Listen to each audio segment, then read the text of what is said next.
Caríssimos, caríssimos, é curioso essa posição da câmera, agora que eu estou percebendo que coloquei a câmera um pouco alta, tem uma coisa meio confessional. Eu me lembro de uma vez, eu estava viajando e eu vi um programa de televisão no Chile em que tinha uma freira de joelhos conversando com uma cruz. Bom, não é o caso, mas essa imagem me veio aqui porque eu tenho uma confissão a fazer e é uma errata, assim, um mea-culpa. Eu acho que isso é especialmente importante, porque eu vejo que alguns dos vídeos que eu já publiquei lá atrás, eles continuam sendo mais acessados hoje do que os vídeos de agora.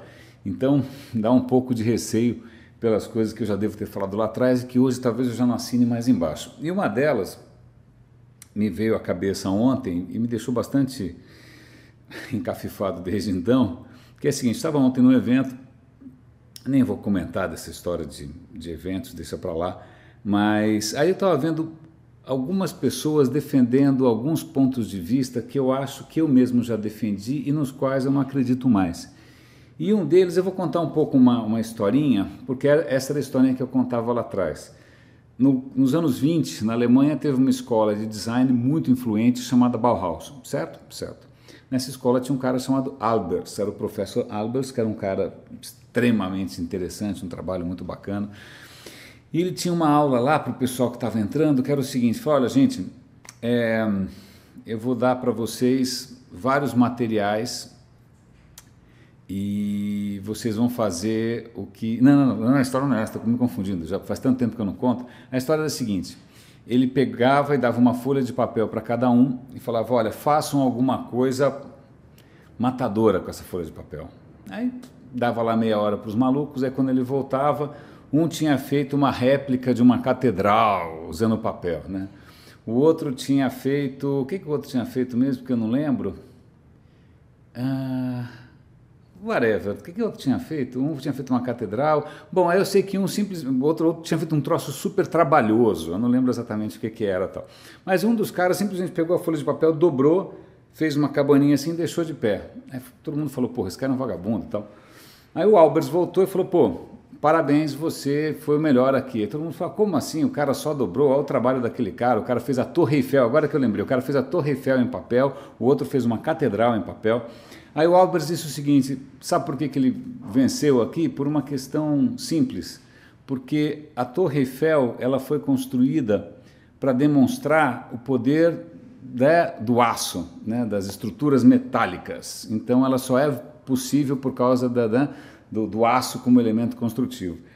A catedral é praticamente uma sinfonia em pedra, né? Você pegar a pedra e construir coisas maravilhosas, catedrais góticas, a leveza, as colunas, né?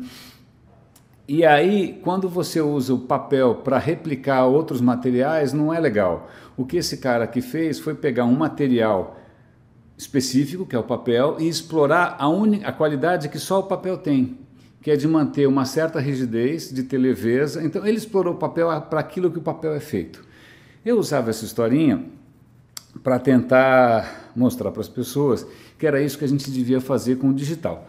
A gente não devia usar o digital para replicar catedrais de pedra, nem para replicar a Torre Eiffel, mas que a gente deveria descobrir aquilo que o digital é capaz e fazer aquilo que o digital pede que seja feito. Bonito, né? É super instigante, mas na verdade hoje eu vejo que tem um equívoco aí e vamos ver se eu consigo me explicar.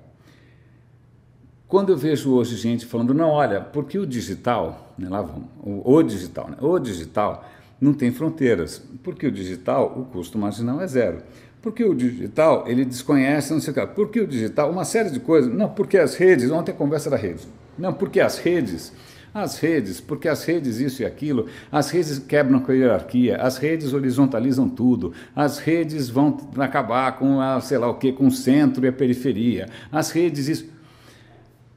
Legal, de uma certa maneira eles estão olhando para o meio, né, e vendo o que dá para fazer com esse meio. E por que eu acho que está na hora de repensar isso?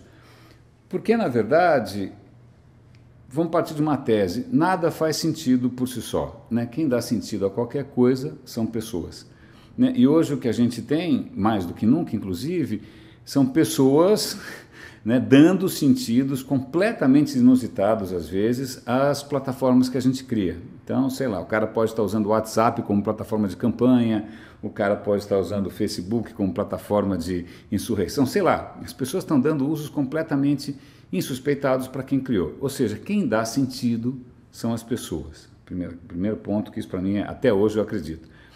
A questão é a seguinte: quando a gente pensa naquilo que o digital é capaz, isso não necessariamente quer dizer que isso seja a melhor maneira de criar coisas que pessoas vão habitar.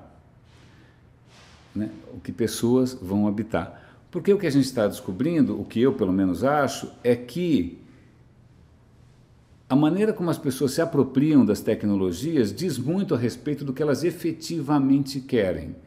Né? Elas estão fazendo do jeito que elas conseguem, ou do que elas querem, né? Elas estão se apropriando disso para fazer com que a própria vida, dentro do seu contexto cultural, de valores, o diabo a quatro, seja mais digna, sejam que valores forem. E esses valores normalmente são muito locais. O que vale para mim exatamente nesse lugar que eu estou, se eu andar 3 quilômetros, 5 quilômetros, 1000 quilômetros, já não vai valer mais. Então não me adianta saber que o digital é global se as pessoas não são.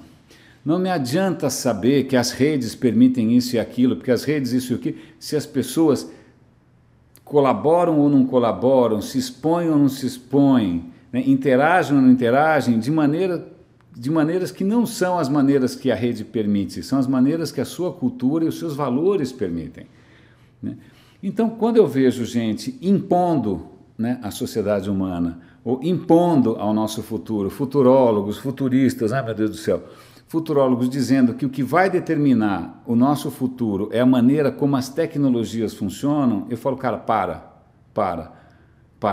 Né? Isso não procede muito. Acho que se tem alguma coisa, ainda mais para quem trabalha com user experience, se tem alguma coisa que a gente tem que parar e repensar, é assim: como as pessoas funcionam, como as pessoas não funcionam, o que a gente pode esperar, né? O que a gente não pode esperar, o que efetivamente tem desdobramentos positivos ou negativos para as pessoas. Né? Então, voltar o foco para as pessoas, do que elas são capazes, do que elas valorizam, né? Eu acho que é absolutamente central. Essa posição um pouco platônica, né, de imaginar que existe um mundo transcendente, que é um mundo, né, das redes e do seja o que for, eu acho que não é, já deu um pouco o que tinha que dar.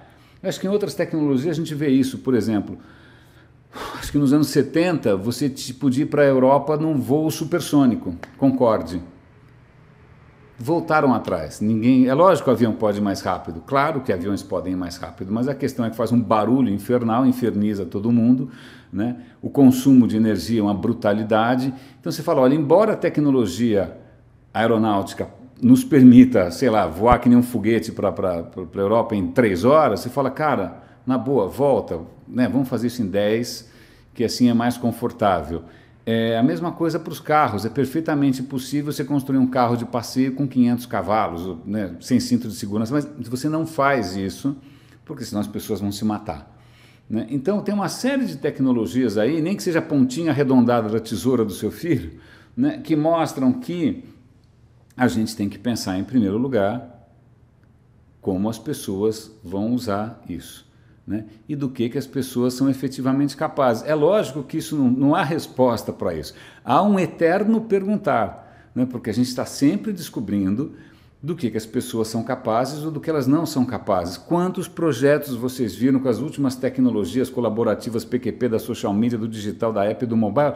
Cara, Google Glass é um exemplo claro. O que adianta um Google Glass se nenhuma pessoa no mundo, né, exceto geeks e seja lá o que for, se sentem confortáveis com isso? O cara não se sente confortável usando, a pessoa diante dele se sente absolutamente desconfortável. Então, dane-se que você consegue enfiar uma câmera no óculos.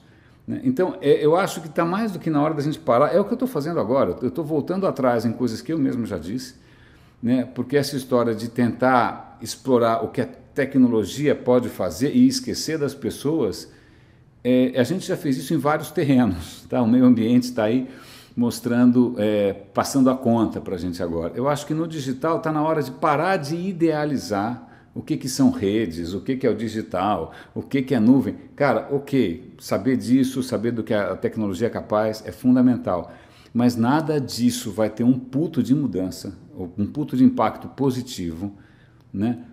A não ser que a gente pare um pouco e pense no que as pessoas efetivamente querem. Vou contar uma anedota rápida só para encerrar.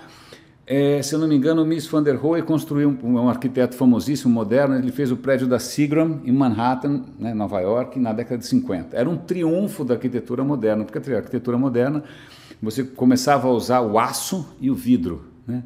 Aí tinha os caras, não, porque o vidro, a transparência, a leveza, a integração, seja lá o que for, tinha toda uma teoria bonita para a história do vidro. Então ele fez um prédio cuja parede externa era uma pele de vidro. Lindo, bonito. Tá? A primeira coisa que aí todo mundo começou a botar os escritórios ali, primeira coisa que acontece, os caras começam a colocar cortina, por várias razões. Primeiro que bate um sol infernal, você, né, começa a esturricar no trabalho. Segundo, porque tem hora que nem sempre você está confortável em estar exposto, né? E aí o arquiteto surtou, porque ele falou, não, você não está entendendo, porque o vidro, porque... Aí, cara, foi uma guerra, eles queriam proibir que as pessoas colocassem cortinas, e aí, por fim, os caras entraram em acordo de cortinas que tivessem 2 ou 3 posições únicas, padronizadas, para que a fachada não ficasse esteticamente uma quizomba. É engraçado isso, né? Porque essa história do vidro me faz lembrar a transparência ou a privacidade acabou, né? A privacidade acabou, estamos todos em casas de vidro porque o digital detona. Cara, e daí que o digital? As pessoas valorizam privacidade, as pessoas valorizam. Você gostaria de viver numa casa de vidro? Você gostaria que seu banheiro fosse transparente para todo mundo ver? Você queria que tivesse uma webcam no seu vaso sanitário? Ou se queria que toda a sua performance sexual estivesse sendo medida e colocada num gráfico em tempo real para todo mundo ver? Provavelmente não, né? Então, assim, são coisas que a tecnologia é capaz. E aí fica uma última, só para encerrar, a questão é a seguinte: curiosamente, a gente investe mais, né, em conhecer a tecnologia, então você tem desenvolvedores super capacitados, mas que têm um absoluto desconhecimento, ou um total desinteresse com relação às pessoas que vão usar essa história, né? A sociedade onde isso vai acontecer, né? Ao futuro que isso vai, de alguma maneira, suscitar. Por isso que eu levanto a bola da User Experience sempre, dos times multidisciplinares, etc, etc, etc. Era esse meu recado. Espero que ainda dê tempo de reverter a minha ingenuidade inicial. Meus caros, René de Paula Júnior falando, grande abraço, roda e avisa.